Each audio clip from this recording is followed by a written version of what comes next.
क्या हाल चाल है। आज हम क्लास 12th का जो जेनेटिक्स टॉपिक हमारा चल रहा है, जेनेटिक्स जो यूनिट है, सेकंड यूनिट, उसका एक टॉपिक है जीन। उसके बारे में यहाँ पर डिस्कस करेंगे, जीन के बारे में। जीन क्या होते हैं, कितने टाइप के होते हैं, उनके कौन कौन से पार्ट्स होते हैं और क्या उसका जो वर्क है वो क्या होता है, क्या उसके फंक्शन होते हैं। तो इसके बारे में हम यहाँ पर डिस्कस करेंगे। जीन एक्चुअली में जीन जो है वो एक जनरेशन से दूसरे जनरेशन पर ट्रांसफर होने वाली जो आनुवंशिक यूनिट, जेनेटिकल यूनिट जो होती है वो जीन होती है। जितने भी कैरेक्टर एक जनरेशन से दूसरी जनरेशन पर जब ट्रांसफर होते हैं तो वो जो कैरेक्टर ट्रांसफर होते हैं वो उनके लिए जीन जो होता है वो जिम्मेदार होता है। प्रत्येक कैरेक्टर के लिए पर्टिकुलर एक जीन जो होता है वो जिम्मेदार होता है। अब जो जीन होते हैं वो कहाँ पर स्थित होते हैं? ये जो जीन है वो क्रोमोसोम्स के ऊपर प्रेजेंट होते हैं। जीन के बारे में जो सबसे पहले इन्होंने बताया हुआ था, तो फेमस जो साइंटिस्ट थे उन्होंने 1909 में साइंटिस्ट जॉनसन ने फर्स्ट टाइम जो जीन का टर्म यूज किया जीन का। लेकिन उससे पहले भी, जैसे आपको मालूम होगा, जेनेटिक्स, फादर ऑफ जेनेटिक्स कौन है? Mendel sir. तो उन्होंने भी इसके बारे में बताया हुआ था, लेकिन उन्होंने इसका नाम जीन नहीं दिया, उन्होंने उसका नाम फैक्टर दिया था। वहां पर उसको फैक्टर बोला था क्योंकि तब जीन के बारे में कुछ नहीं मालूम था। लेकिन उन्होंने बताया था कि प्रत्येक लक्षण के लिए कुछ कोई ना कोई फैक्टर जो होता है वो जिम्मेदार होता है। तो उसके बाद जब 1909 में फेमस जो साइंटिस्ट थे जॉनसन, उन्होंने सबसे पहले first time use word gene जो शब्द है उसका फर्स्ट टाइम यूज किया। उसके बाद डी ब्रीज ने भी इसके बारे में कुछ रिसर्च किया और उन्होंने बताया कि एक कैरेक्टर के लिए एक जो जीन होता है वो जिम्मेदार होता है। ओके, तो इस तरह से जो जीन है उसके बारे में रिसर्च की गई। जीन क्या होता है? तो the unit located at same definite place on the chromosomes. जो जीन है वो एक डेफिनेट प्लेस पर, क्रोमोसोम्स के डेफिनेट प्लेस पर फिक्स स्थित होता है, located at the same definite place on the chromosomes which responsible for a specific phenotype character. यानी कि जो जीन है वो क्रोमोसोम्स के ऊपर एक डेफिनेट प्लेस के ऊपर स्थित होता है और जो जीन है वो एक कैरेक्टर के लिए रिस्पॉन्सिबल होता है। जो भी कैरेक्टर होते हैं उसके लिए रिस्पॉन्सिबल होता है। Phenotype character is called gene. जो फिनोटाइप कैरेक्टर के लिए रिस्पॉन्सिबल होता है उसको हमने क्या कहा? उसको जीन वर्ड दिया गया। It is also called unit of physiological action. जो एक फिजियोलॉजिकल एक्शन के लिए जो यूनिट होती है उसको भी हमने जीन ही कहा। Gene is also considered as the unit of mutation. जो जीन होती है वो किसके लिए? म्यूटेशन के लिए कंसिडर्ड होती है। Transmission, mutation, transmission and segregation. जो जीन होती है, जीन जो यूनिट है या जीन जो है वो म्यूटेशन, ट्रांसमिशन और सेग्रीगेशन के लिए भी रिस्पॉन्सिबल होगा। आगे है the heredity unit that are transferred from one generation to another generation called gene. जो जीन होता है वो आनुवंशिक यूनिट है, हेरिडिटी यूनिट है, दैट आर ट्रांसफर्ड, ट्रांसफर होती है किससे? एक जनरेशन से दूसरी जनरेशन पर। एक जनरेशन जो होती है वहां से ट्रांसफर होती है दूसरी जनरेशन पर। जैसे हम कहते हैं ना कि इस बच्चे की जो शक्ल है वो इसके पिता पर गई है, इसके माता पर गई है, इसके दादा पर गई है। तो वो कहाँ से, जो जेनेटिकल कैरेक्टर जो होते हैं वो एक जनरेशन से दूसरी जनरेशन पर ट्रांसफर होते हैं। तो ये जो जीन है वो जीन के द्वारा ही जो कैरेक्टर होते हैं, जो उसके लक्षण होते हैं, मतलब जो जैसे कोई उसके जेनेटिकल जो कैरेक्टर हैं, उसकी शक्ल है या उसके हो सकते हैं उसके बाल हैं या उसकी आंखें हैं या उसकी नाक है, जो भी है, तो वो अपने पेरेंट्स से मैच कर रही है, तो वो जीन के कारण ही वो मैच करती है। इसके बाद है मॉडर्न डेफिनेशन ऑफ जीन, जो मॉडर्न डेफिनेशन इसकी दी गई है वो क्या है, various name have been given to gene, जो उसकी मॉडर्न डेफिनेशन है उसके तहत जो है जीन को कई भाग में डिवाइड किया गया है। जैसे सबसे पहले इसका जो एक पार्ट बताया गया है वो कहा गया है सिस्टोन, रेकॉन एंड म्यूटॉन। तीन पार्ट्स है जीन के, या तीन तरह से हम उसको डिफाइन कर सकते हैं, सिस्टोन से, म्यूटॉन से और रेकॉन से। सिस्टोन क्या होता है, म्यूटॉन क्या होता है और रेकॉन क्या होता है, ये हम अभी यहाँ पर डिस्कस करेंगे। तो इस तरह से जो जीन होता है वो कहाँ पर स्थित होता है, जो क्रोमोसोम्स है उसके ऊपर फिक्स रहता है। दूसरा, जो जीन का जो वेरियस पार्ट है या जीन को अलग अलग तरह से डिस्क्राइब किया गया है, सिस्टोन, रेकॉन एंड म्यूटॉन, ठीक है, तीन पार्ट में उसको डिस्क्राइब किया गया है। सिस्टोन क्या होता है, it is the largest element of gene. जो सिस्टोन है वो क्या है, it is the largest element of gene which enclose A polypeptide during protein synthesis. जो एक किसके लिए लार्जेस्ट जो एलिमेंट है, जीन जो है एक लार्जेस्ट एलिमेंट है, जो जीन का एक लार्जेस्ट एलिमेंट है क्या है, सिस्टोन, और जो क्या काम करता है, पॉलीपेप्टाइड चेन तैयार करता है, कब, प्रोटीन सिंथेसिस के समय। The DNA segment that code A polypeptide chain is called cistron. जो सिस्टोन होता है वो डीएनए सेगमेंट का एक पॉलीपेप्टाइड कोड होता है, पॉलीपेप्टाइड चेन बनाता है वो, और इसको हम क्या कहते हैं, सिस्टोन बोलते हैं, है ना। इसको सिस्टोन कहा गया। किसको सिस्टोन कहा गया, जो एक प्रोटीन सिंथेसिस के समय एक पॉलीपेप्टाइड चेन तैयार करता है, यानी कि जो डीएनए की चेन तैयार होती है, उस पूरी जो चेन होती है उसको, जो लार्जेस्ट यूनिट भी है उसको हमने क्या कहा, सिस्टोन कह दिया। यानी कि कह सकते हैं कि डीएनए का एक सेगमेंट, जो डीएनए होता है उसका एक सेगमेंट, उसको हम क्या कहते हैं, सिस्टोन। ओके, सिस्टोन नाम उसको दिया गया। Cistron is a smallest function unit of heredity. जो सिस्टोन होता है वो क्या काम करता है, हेरिडिटी का जो फंक्शन है उसका कार्य करता है, यानी कि आनुवंशिकी का कार्य करता है, हेरिडिटी।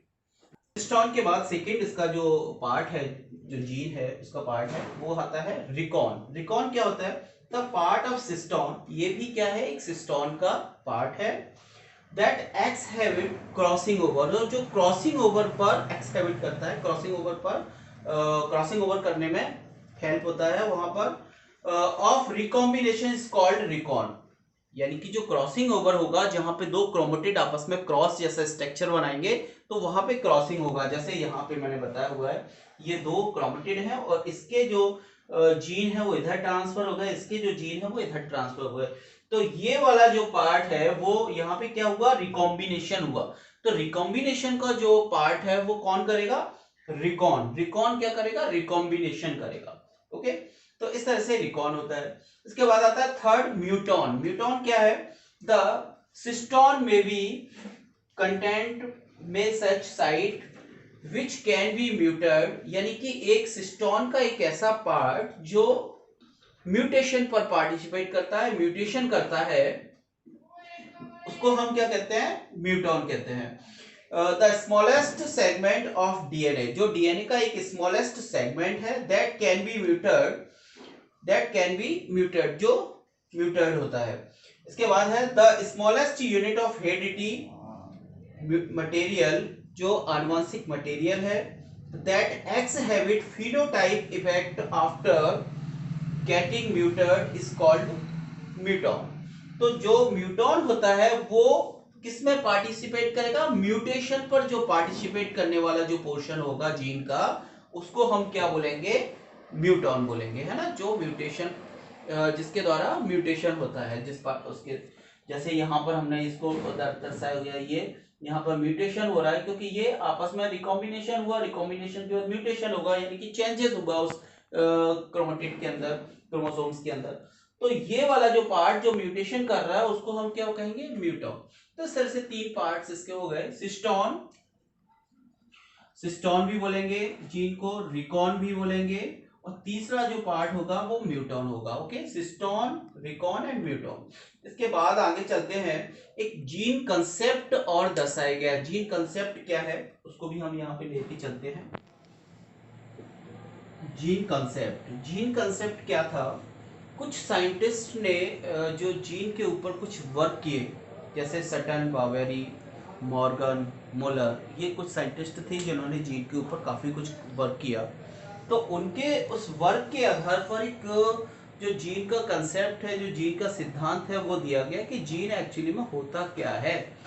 तो इसमें Sutton and Boveri 1902 proposed the chromosomal theory. जो क्रोमोसोमल उन्होंने सिद्धांत दिया था 1902 में, क्रोमोसोमल थ्योरी ऑफ इनहेरिटेंस का जो क्रोमोसोमल थ्योरी दी हुई थी, उसके आधार पर एंड टीएच मॉर्गन और मुलर इन्होंने भी रेगुलेशन जो दिया हुआ था क्रोमोसोम्स का, जीन का जो रेगुलेशन दिया हुआ था, उसके आधार पर एक जीन कंसेप्ट प्रपोज किया गया, जीन कंसेप्ट बनाया गया।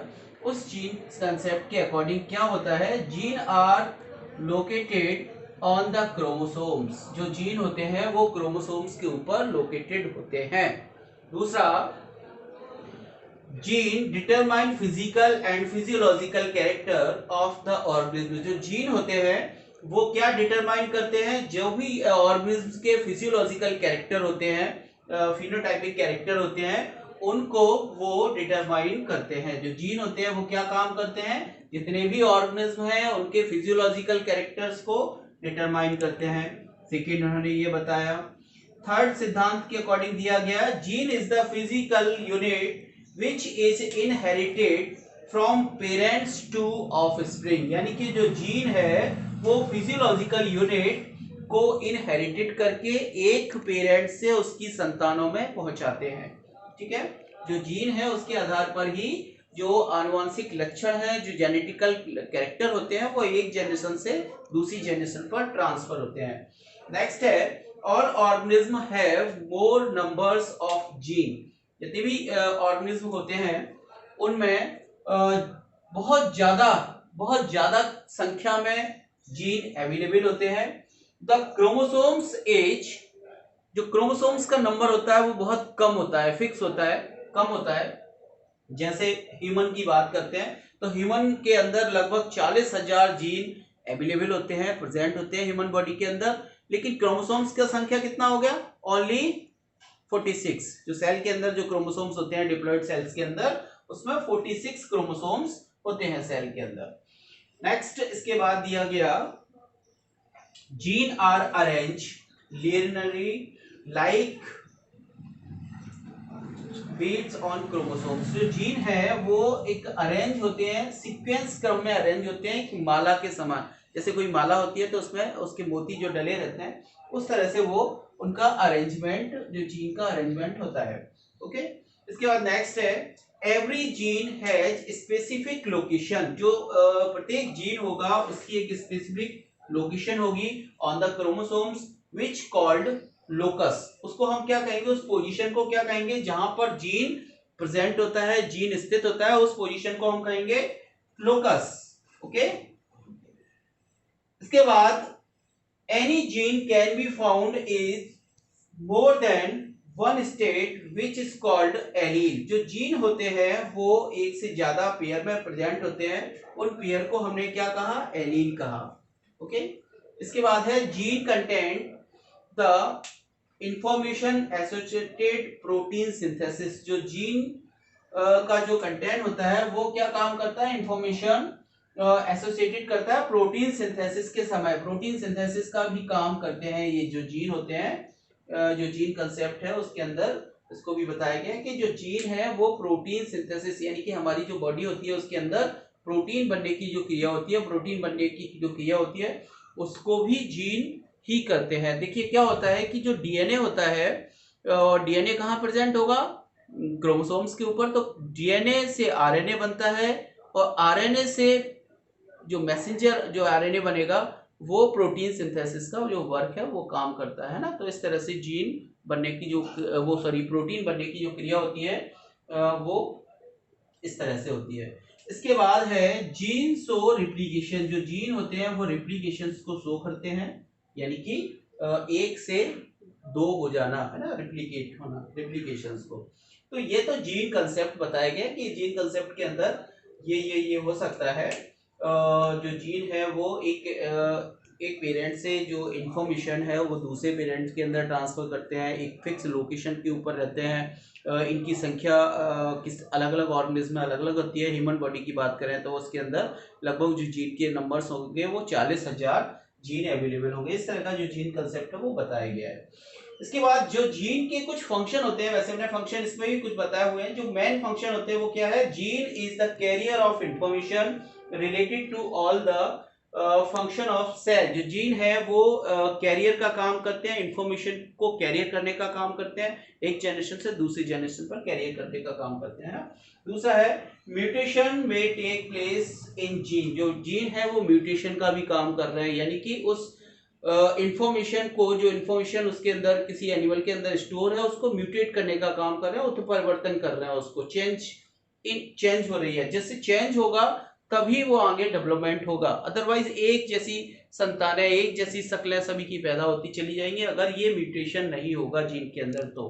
ओके, इसके बाद है gene have capacity to replication and can inherit in offspring. जो जीन है वो रिप्लिकेशन करते हैं और इनके अंदर जो है वो इनहेरिट, यानी कि उसकी जो इनहेरिट करने की, जो संतानों में इनहेरिट करने की क्षमता होती है वो जीन के अंदर प्रेजेंट होती है।